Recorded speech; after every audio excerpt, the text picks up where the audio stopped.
नमस्कार विद्यार्थी मित्रांनो, तुम्ही सर्व आरोग्य सेवकची जे लोक तयारी करताय त्यांच्यासाठी आजपासून जे तुमचे 25 दिवस राहिलेत, त्या 25 दिवसात तुमची काय स्ट्रॅटेजी असली पाहिजे किंवा तुमचा अभ्यास कोणत्या पद्धतीने कोणत्या दिशेने गेला पाहिजे, यासाठी मी तुमच्यासमोर काही महत्त्वाच्या गोष्टी आणि तुमच्यासाठी आपण जो सिलेबस आहे त्या सिलेबसवर काही लोकांनी जो सिलेबस दिला आहे, जो अभ्यासक्रम दिला आहे, त्यामध्ये खूप सारं कन्फ्युजन असं बोलले गेले. मग त्यावर कोणत्या प्रकारचे प्रश्न तयार होतील किंवा माझा अभ्यास लवकर कव्हर कसा झाला पाहिजे, कन्सेप्ट आता 1 महिन्यात क्लिअर होणार नाहीत पण मार्क्स मिळले पाहिजेत, या सर्व गोष्टीवर आपण चर्चा करणार आहोत आज. तुम्ही त्यासाठी पूर्ण व्हिडिओ पहा, ठीक आहे. तर पहिली गोष्ट, या ठिकाणी आपली आरोग्य जिल्हा परिषद भरतीमध्ये जो आरोग्य सेवक आहे त्यासाठी फास्ट ट्रॅक बॅच 26 तारखेपासून सुरू झालेली आहे. तर या फास्ट ट्रॅक बॅचचं महत्त्व असं आहे की तुम्हाला जास्तीत जास्त तुमचा अभ्यासक्रम कमी वेळात कव्हर करणं हा आमचा हेतू आहे. त्यासाठी तुम्ही नक्कीच या कॉन्टॅक्ट करून या बॅचला जॉईन करू शकता. फीज तुमची एकदम माफक दरात आहे, 700 रुपये प्रत्येकाला. तर आज तुमच्यासमोर मी एक गोष्ट घेऊन आलो आहे. सिलेबस आला आहे, तुम्हाला प्रत्येकाला माहिती आहे सिलेबस काय, विषय कोणते आहेत, त्या विषयावर कसा अभ्यास करायचा आणि वेटेज कशाला द्यायचं. तर तुमचा एक पहिली गोष्ट, मार्क्स डिस्ट्रीब्युशन कसं आहे की तुमची 60-40 आहे. म्हणजे 60 मार्क्सचा तुमचा जो सिलेबस आहे तो जनरल सिलेबस आहे, म्हणजे त्यामुळे GS येतं. आता या ठिकाणी तुम्हाला दिलेलंच आहे बघा. तर आरोग्य सेवक पुरुष यावर आज आपण चर्चा करणार आहोत. तर त्यासाठी मराठी, इंग्रजी, सामान्य ज्ञान, बुद्धिमापन, गणित व गणित, त्यानंतर तांत्रिक, हे एकूण तुमचे अभ्यासक्रमातील घटक आहेत. तर बघा, मराठीमध्ये तुम्हाला 15 प्रश्न आहेत, इंग्रजीमध्ये 15, सामान्य ज्ञान म्हणजे GS. आता GS मध्ये कसाच अभ्यास करायचा, किती करायचा, कोणत्या विषयाला कसं वेटेज द्यायचं, हे पण मी तुमच्यासोबत थोडक्यात सांगणार आहे. आणि येणाऱ्या काळात प्रत्येक विषयावर आपण पूर्ण विश्लेषण करणार आहोत की जसा तुमचा GS मध्ये तुमचा राज्यघटना विषय आहे, राज्यघटनेमध्ये तुम्ही सर्वचे सर्व कलम पाठ करणे गरजेचं आहे का, महत्त्वाचे कलम कोणते आहेत. जर आपल्या परीक्षेच्या अनुषंगाने ते 10वी पासवर ही परीक्षा आहे, तर या परीक्षेवर आपण कोणत्या प्रकारचे किती डिटेलमध्ये प्रश्न विचारतील आणि एकदम डीपमध्ये जाऊन तुम्हाला प्रश्न विचारतील का, या सर्व गोष्टीचं विश्लेषण आपण करणार आहोत, ठीक आहे. तर तुमचा जो परीक्षेची प्रश्नाची रचना असेल, माझ्यामध्ये ते एकदम बेसिक लेवलची असेल.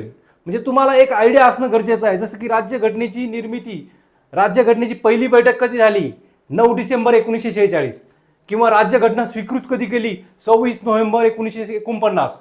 मग 26 नोव्हेंबर 1949 रोजी राज्यघटना स्वीकृत केली, तर त्यावेळेस किती लोकांनी सह्या केल्या, ठीक आहे. म्हणजे काय की 284 लोकांनी 299 पैकी, ठीक आहे. म्हणजे बाकीचे लोक त्या ठिकाणी गैरहजर होते. अशा प्रकारचे बेसिक प्रश्न तुम्हाला विचारले जातील. मग इकॉनॉमिक्स असेल, इतिहास असेल, त्यावर आपण प्रत्येक येणाऱ्या काळात एका घटकावर आपण व्हिडिओ घेऊन तुमचा जो कन्फ्युजन आहे की तुमचा जो अभ्यासक्रमाबाबतीत जो संभ्रम आहे ते दूर करण्याचा नक्कीच प्रयत्न केला जाईल, ठीक आहे. तर सामान्य ज्ञान, त्यांना गणित, बुद्धिमापन. आता जे लोक स्पर्धा परीक्षेची तयारी करतात, म्हणजे 10वीच्या बेसवर असो, MPSC असो, UPSC असो, गणित हा सर्वात महत्त्वाचा घटक आहे. पण इथे लक्षात घ्या, तुमचं गणित बेसिक लेवलचं राहील. त्यासाठी तुम्ही आतापर्यंत फॉर्म भरल्यापासून तुम्ही कोणतं ना कोणतं बुक रेफर करत असाल, तर माझं असं मत आहे की जुन्या क्वेश्चन पेपर जास्तीत जास्त रोज 20 ते 25 प्रश्न गणिताचे तुम्ही सॉल्व्ह केले पाहिजे. म्हणजे त्याच्यासाठी एक दिवस गणिताचा अभ्यास करण्यापेक्षा की तुम्ही जर 2 तास दिवसातनं 2 तास किंवा 1.5 तास या गणित सॉल्व्ह करण्यासाठी प्रॅक्टिससाठी दिला, तर तुम्हाला गणित, ज्यांचं गणित कच्चं आहे किंवा त्यांचे कन्सेप्ट क्लिअर नाहीत, त्याचा सुद्धा येणाऱ्या काळात इम्प्रूव्हमेंट होऊ शकते, ठीक आहे. फक्त एक गोष्ट इथे सांगणे गरजेचं आहे की तुम्हाला मी येणाऱ्या काळात प्रत्येक व्हिडिओमध्ये किंवा आपल्या रिव्हिजन बॅचमध्ये हेच घेतलं जाईल की तुम्ही कोणत्या घटकावर जास्त फोकस करायचा आहे, ओके. आता पुढचा जो महत्त्वाचा घटक आहे, तांत्रिक प्रश्न. तांत्रिक प्रश्न जे तुमचे टेक्निकलचे दिले गेलेले आहेत, जो सिलेबस तुम्हाला इंग्लिशमध्ये दिलेला आहे, त्या सिलेबसचं डिकोड आपण व्यवस्थित करणार आहोत. जो अभ्यासक्रम तुम्हाला आता अवघड वाटतोय, तो एकदम सोप्या पद्धतीने मी तुम्हाला तुमच्या समोर घेऊन येणार आहे. ठीक आहे. तर आता पहिली गोष्ट मराठीचं आपण सांगितलं, मराठीमध्ये सर्वसाधारण शब्दसंग्रह करणं गरजेचं आहे, वाक्यरचना काय, पूर्ण व्याकरण. त्याच्यानंतर इंग्रजीमध्ये general vocabulary, sentence structure, grammar, idioms, phrases, their meaning and uses, compression किंवा कॉम्प्रेशन म्हणजे तुम्हाला एखादा उतारा दिला जाईल, त्या उतारावर तुम्हाला प्रश्न सॉल्व्ह करायचे. तिसरा जो गट आहे गणित बुद्धिमापन, सामान्य बुद्धिमापन, आकलन, तर्क आधारित प्रश्न, अंकगणित आधारित प्रश्न. म्हणजे तुम्हाला या ठिकाणी बुद्धिमापन आणि अंकगणित हे दोन्ही पण कॉम्बिनेशनने विचारले जातील. ठीक आहे. आणि सामान्य ज्ञान या ठिकाणी तुम्ही लक्ष द्या. आता सामान्य ज्ञानमध्ये सर्वात जास्त घटक तुम्हाला सामान्य ज्ञानमध्ये आहेत. तुम्हाला कन्फ्युजन पण होत असेल सामान्य ज्ञानमध्ये काय वाचायचं. तर बघा, आधुनिक भारताचा इतिहास बोललं की 1857 पासून तुम्ही आहे ना, 1857 मध्ये तुम्हाला प्रश्न विचारण्याची शक्यता सर्वात जास्त आहे. ठीक आहे.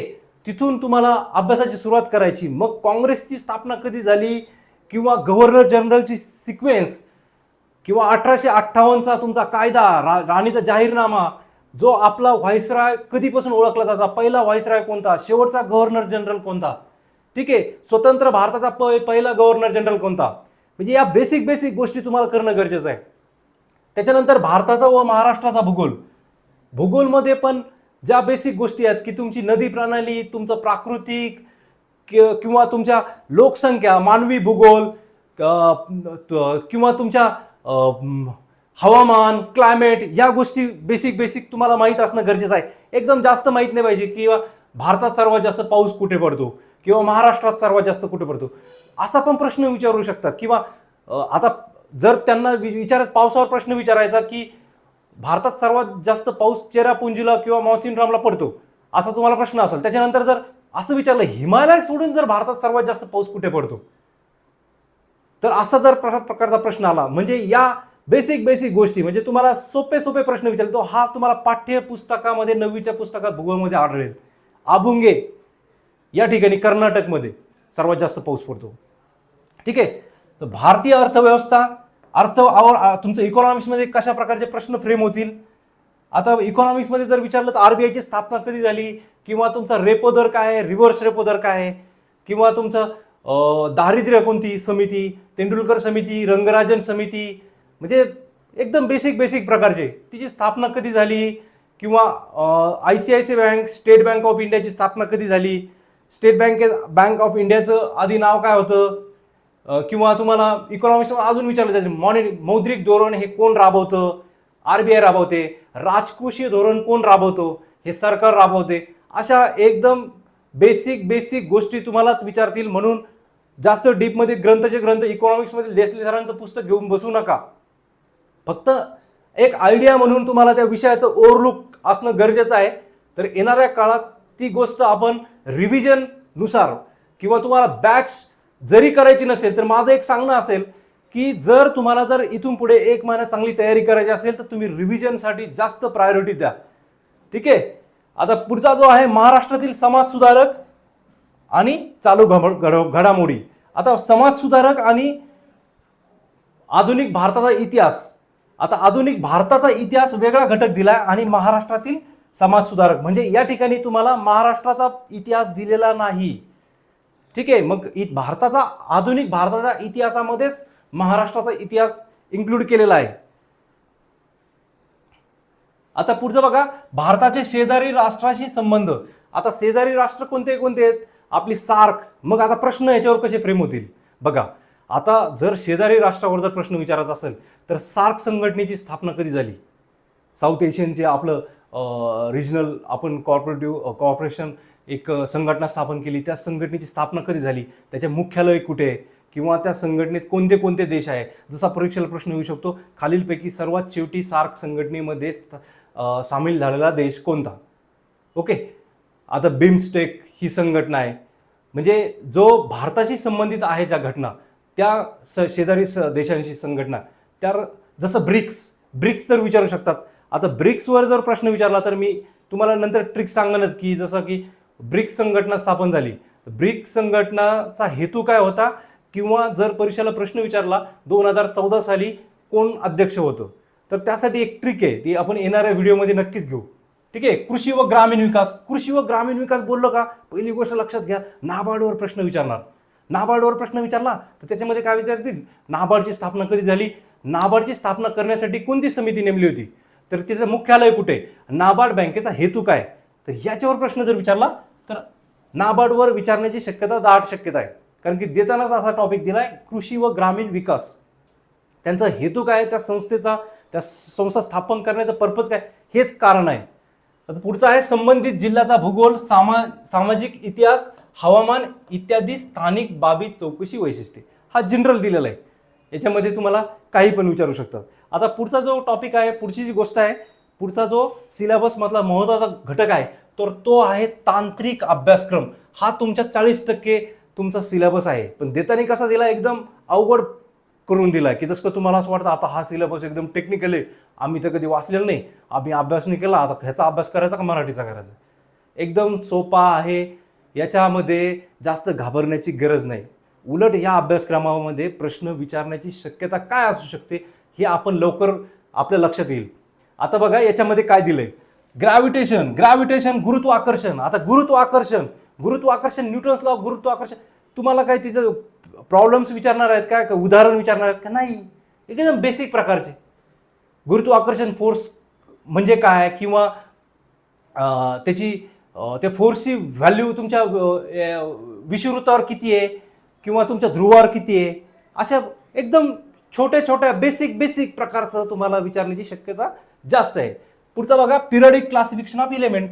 आता इथं देताना कसं दिलंय, पिरियडिक म्हणजे तुम्ही तुमची आवर्त सारणी. आता आवर्त सारणी, आधुनिक आवर्त सारणी कोणी या शास्त्रज्ञाने आणली, किंवा आवर्त सारणीत गण किती, आवर्ते किती है ना, म्हणजे आवर्ते म्हणजे आडव्या ज्या ओळी दिल्यात त्या आवर्ते, उभ्या ज्या आहेत ते गण. मग गणामध्ये जसं की अजून एक विचारतील, अल्कली कोणते आहेत, अल्किन्स कोणते आहेत, ठीक आहे, किंवा तुमचे इनर्ट गॅस म्हणजे त्याला म्हणतात निष्क्रिय वायूचा कोणत्या ब्लॉकमध्ये येतात. म्हणजे तुमचे जे 4 ब्लॉक आहेत SPDF, हे 4 ब्लॉकमध्ये कोणते कोणते इलेमेंट म्हणजे तुमचे मूलद्रव्य येतात, हे पण तुम्हाला माहीत असणं गरजेचं आहे. जर विचारलंच परीक्षेला प्रश्न आधुनिक आवर्त सारणीवर विचारण्याचा बेसिक जर विचारला, त्याचे गण आणि आवर्ते याच्यावर विचारण्याची शक्यता जास्त आहे. ठीक आहे. मग जर अवघड विचारला की त्यांची उजवीकडून डावीकडे जाताना किंवा डावीकडून उजवीकडे जाताना त्यांची ॲटॉमिक नंबर म्हणजे अनुक्रमांक वाढत जातो कमी होतो, हे सुद्धा एकदम बेसिक प्रकारचा प्रश्न आहे. जर आवर्त सारणी समोर लक्षात तुमच्या समोर असेल तर तुमचा कन्सेप्ट 5 मिनिटमध्ये क्लिअर होऊ शकतो. जर नाही झाला तर आपल्या रिव्हिजन बॅचमध्ये नक्कीच क्लिअर केला जाईल. तर बघा नंतर आहे केमिकल रिॲक्शन्स. आता केमिकल रिॲक्शन्स काय आहेत, तुमचे रिॲक्टंट आणि म्हणजे तुमच्या 2 रिॲक्टंट पासून नवीन एक प्रोडक्ट तयार होतोय, किंवा रिॲक्शन कोणत्या कोणत्या प्रकारच्या आहेत, रिॲक्शनचे प्रकार कोणते कोणते आहेत, त्यापासून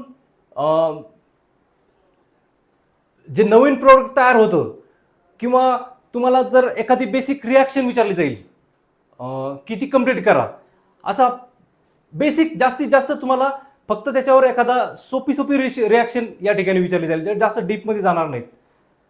त्याच्यानंतर त्याच्यावरचे इक्वेशन. आता पुढचा बघा effects of electric current. Electric करंटचे काय काय परिणाम होतात, रेजिस्टन्सवर विचारणार, ओम्स. जसं की तुम्हाला इथे बघा, इथं तुम्हाला युनिट विचारण्याची शक्यता आहे. म्हणजे युनिट म्हणजे काय, तुमचा युनिटला काय बोलतात, युनिट सायन्समध्ये युनिट बोलतात, मराठीत मला आता एक्झॅक्ट आठवत नाही, पण तुम्हाला युनिट विचारू शकतात की रेजिस्टन्स हे कशाचं युनिट आहे, ॲमीटर हे कशाचं युनिट आहे, म्हणजे बेसिक जास्त डीपमध्ये नाही. त्याच्यानंतर उष्णता काय आहे, लॅटेंट हीट काय आहे, किंवा तुमची लॅटेंट हीटला काय म्हणतात की लुप्त एनर्जी ती काय आहे, अशा प्रकारचे प्रश्न. Refraction of light. आता रिफ्रॅक्शन ऑफ लाईट म्हटलं का, तुमचा अपवर्तनांक. आता अपवर्तनांक सगळ्यात जास्त कोणत्या पदार्थाचा आहे, कोणत्या धातूचा आहे, कोणत्या अधातूचा आहे. रिफ्रॅक्शन, प्रिझम, रिफ्रॅक्शन इंडेक्स कशाचा, कोणत्याचा अपवर्तनांक कोणत्या धातूचा असते है ना, अशा प्रकारचा प्रश्न तुम्हाला विचारू शकतात. रिफ्रॅक्शन ऑफ लाईट म्हणजे लाईटचं रिफ्रॅक्शन कसं होतं, की एका मीडियममधून दुसऱ्या मीडियममध्ये तिचा स्तंभ कोणत्या दिशेने झुकतो, अशा प्रकारचे बेसिक प्रश्न तुम्हाला या ठिकाणी विचारले जातात. कार्बन संयुगे कसे तयार होतात, की संयुगे तयार होण्यासाठी 2 कार्बनची गरज असते. मग ते संयुग एक एक कार्बन काय, 2 कार्बन काय, जसं की सॅच्युरेटेड हायड्रोकार्बन, संतृप्त हायड्रोकार्बन. असंतृप्त हायड्रोकार्बनमध्ये कार्बन कार्बनमध्ये किती बॉन्ड असतो, सिंगल बॉन्ड असतो की डबल बॉन्ड असतो. ठीक आहे. पुढचा आहे स्पेस मिशन. स्पेस मिशनमध्ये जर परीक्षेला प्रश्न विचारला तर इझोवर विचारण्याची जास्त शक्यता आहे. स्पेस म्हणजे अवकाश, तुमच्या अवकाशावर जे मिशन आहे त्याच्यावरचे इस्रोने नवीन कोणते सॅटेलाइट लॉन्च केले याच्यावर करंट अफेअर्समध्ये सुद्धा विचारू शकतात. किंवा असा पण प्रश्न विचारू शकतात, इस्रोची स्थापना कुठे आहे, किंवा एखादी संस्था आहे स्पेसच्या रिलेटेड, श्रीहरिकोटा या ठिकाणी आपण काय करतो, आपला लॉन्च पॅड आहे तिथं, मग याच्यावर पण प्रश्न या ठिकाणी तयार होऊ शकतो. जसं की तुम्हाला सध्याचे इस्रोचे अध्यक्ष कोण आहेत असा पण प्रश्न विचारते, कितवे आहेत हा पण प्रश्न विचारला जाऊ शकतो, बेसिक प्रकारचा. पुढचा आहे लेन्सेस. लेन्सेस म्हणजे काय, तुमचे भिंग. भिंग कोणत्या प्रकारचे, कॉनकेव्ह, कॉन्व्हेक्स, तुमच्या अंतर्वक्र भिंग, बहिर्वक्र भिंग. अंतर्वक्र भिंग तुमच्या जवळ कोणत्या कोणत्या तुम्हाला डोळ्याचा जो काय म्हणता दूरदृष्टिता, निकट दृष्टिता यासाठी कोणता लेन्स वापरला जातो. जसं की कॉन्केव्ह लेन्स ही तुम्हाला ज्या लोकांना निकट दृष्टिता हा दोष असतो त्यावेळेस त्यांना कॉन्केव्ह लेन्स वापरली जाते. मग कॉन्व्हेक्स म्हणजे बहिर्वक्र भिंग कुठे वापरली जाते, मग जसं की ज्यांना जवळचं दूरचं दिसतंय जवळचं दिसत नाही या लोकांना कोणती भिंग वापरली जाते, या अशा प्रकारे या लेन्स दिलेला आहे तिथं. याचा पण आपण अभ्यास करणार आहोत येणाऱ्या काळात. आता हेरिडिटी म्हणलं का, अनुवंशिकता, इव्होल्युशन, उत्क्रांती. तुम्हाला अनुवंशिकता काय, अनुवंशिकता म्हणजे मेंडेल हा आठवतात तुम्हाला, ग्रेगर्स मेंडेल. तर अनुवंशिक शास्त्रज्ञ कोण आहे अनुवंशिकतेचा, त्यांनी सर्वप्रथम डिस्कवरी कोणी केली, कोणी शोध लावला, मेंडेल्स नाव येतं. मग त्यांनी कशावर संशोधन केलं, पहिलं वटाण्यावर संशोधन केलं. सुरुवात इथून करायची अभ्यास करताना, सुरुवातच उगम कुठून झाला तुमचा सिलेबस पकडायचा, मग अनुवंशिकतेचे काय काय हे आहेत किंवा कुठले कुठले आजार आहेत अनुवंशिकतेवर, किंवा अशा प्रकारचे पण प्रश्न विचारू शकतात. कारण की इथं काही दिलेलं नाही, ते आजारासंदर्भात विचारलंय किंवा म्हणजे त्याच्या नेमकं काय विचारलंय. ठीक आहे. आता लाईफ प्रोसेस जीवनचक्र काय, जीवनचक्र कशा पद्धतीचं आहे, जीवनचक्रामध्ये कोणत्या कोणत्या घटक आहेत, असा या ठिकाणी त्यांचा हेतू हा सिलेबस देण्यामागे. पुढचा आहे एन्व्हायरमेंटल मॅनेजमेंट. एन्व्हायरमेंटल मॅनेजमेंटमध्ये ज्या एन्व्हायरमेंटच्या रिलेटेड तुमच्या संस्था आहेत किंवा तुमचं एन्व्हायरमेंटमध्ये तुमची पोल्युशन आहे, साऊंड पोल्युशन, तुमचं प्रदूषण, ध्वनी प्रदूषण, जल प्रदूषण, वायू प्रदूषण, सारखं काळ किंवा पर्यावरणास संबंधित तुमच्या ज्या ज्या संघटना काम करतात त्या रिलेटेड तुम्हाला या ठिकाणी सिलेबस कव्हर करावं लागेल. आता प्राण्यांचे वर्गीकरण, ॲनिमल क्लासिफिकेशन, प्राण्यांचे वर्गीकरण काय आहे हे तुम्ही 10वीच्या पुस्तकात पण आहे. प्राण्यांचे वर्गीकरण कसं आहे तो चार्ट तयार करून तुमची पूर्ण तयारी करा, त्याच्यावर तो प्रश्न विचारलाच जाईल. Introduction of microbiology. आता मायक्रोबायोलॉजीचं वर्किंग काय आहे, मायक्रोबायोलॉजीमध्ये बॅक्टेरिया येतात, फंगाय, व्हायरस, म्हणजे पूर्ण मायक्रोबायोलॉजी म्हणजे काय, त्याच्यामध्ये स्टडी कशाचा केला जातो, या सर्व घटकाचा केला जातो. व्हायरस, विषाणू, तुमचे जंतू, जीवजंतू, फंगाय, शैवाळ, अल्गी, हे सगळं याचा स्टडी केला जातो. म्हणजे त्यासाठी फक्त त्याचं इंट्रोडक्शन दिलंय. सेल्युलर बायोलॉजीमध्ये तुम्ही सेलचा स्टडी करताय किंवा त्याची डिस्कवरी, त्याचा शोध कोणी लावला, पेशी भित्तिका काय आहे, सेल्युलोज काय आहे, या सर्व घटकावर बेसिक तुम्हाला या ठिकाणी तयारी करणं गरजेचं आहे. शेवटचा पॉईंट आहे डिझास्टर मॅनेजमेंट.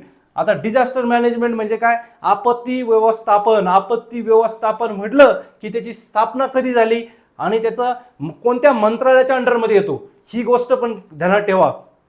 किंवा जिल्हा आपत्ती व्यवस्थापन याचा अध्यक्ष कोण असतो किंवा त्याचा सचिव कोण असतो, त्याची जबाबदारी कोण घेतो, अशा प्रकारचा बेसिक प्रश्न पण विचारू शकतात. आता बघा या ठिकाणी तुम्हाला जे टॉपिक दिलेत एकूण सगळे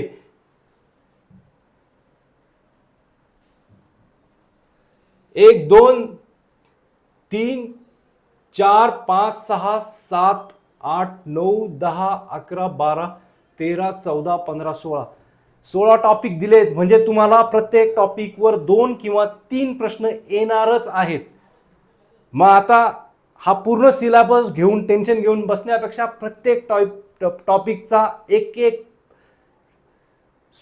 सुट्ट करून किंवा तुम्ही आता अभ्यास करताना तुम्हाला जर सोपा वाटतंय लेन्स, भिंग सोपी वाटते तर भिंग पाहून घ्या. भिंगाचा उपयोग कोणत्या कॉन्केव म्हणजे जर अंतर्वक्र भिंग काय आहे, त्याचं काम काय आहे, बहिर्वक्र भिंग काय आहे, त्याचा शेप कसा आहे, स्ट्रक्चर मधला भाग फुगीर असतो का बाहेरचा भाग फुगीर असतो, या सर्व गोष्टी बेसिक पाहून घ्या. जर तुम्ही सिलेबसनुसार टॉपिकनुसार अभ्यास केला तर तुम्हाला अभ्यासक्रम नक्कीच सोपा जाईल. आणि त्यासाठी जर तुम्हाला तुमचे मार्क्स किंवा तुमची पोस्ट काढायची असेल आरोग्यसेवकची तर नक्कीच तुम्ही रिव्हिजन या घटकाला जास्त महत्त्व देऊन येणाऱ्या काळात गणित बुद्धिमत्ता, मराठी, इंग्रजी सामान्य ज्ञानापेक्षा किंवा त्याच्यासोबत जर जास्त भर दिला तर या घटकावर द्या, तांत्रिक याच्यावर. या तांत्रिक घटक हा तुमच्या परीक्षेचा एक महत्त्वाचा रोल निभावणार आहे की तुम्हाला जर पोस्ट मिळवायची असेल. तर मला आशा आहे की तुम्हाला कमी वेळात जास्तीत जास्त पूर्ण सिलेबस आपण डिकोड करायचा प्रयत्न केला आणि तो सिलेबस डिकोड करण्यासोबत की कशा प्रकारचे प्रश्न फ्रेम होतील हा पण माझा सांगण्याचा या ठिकाणी हेतू होता. उद्याच्या परवाच्या व्हिडिओमध्ये आपण एक एक टॉपिक घेऊन त्याच्यावर व्यवस्थित विश्लेषण करून त्याचा फायदा तुम्हाला नक्कीच होईल अशी आशा करतो. धन्यवाद.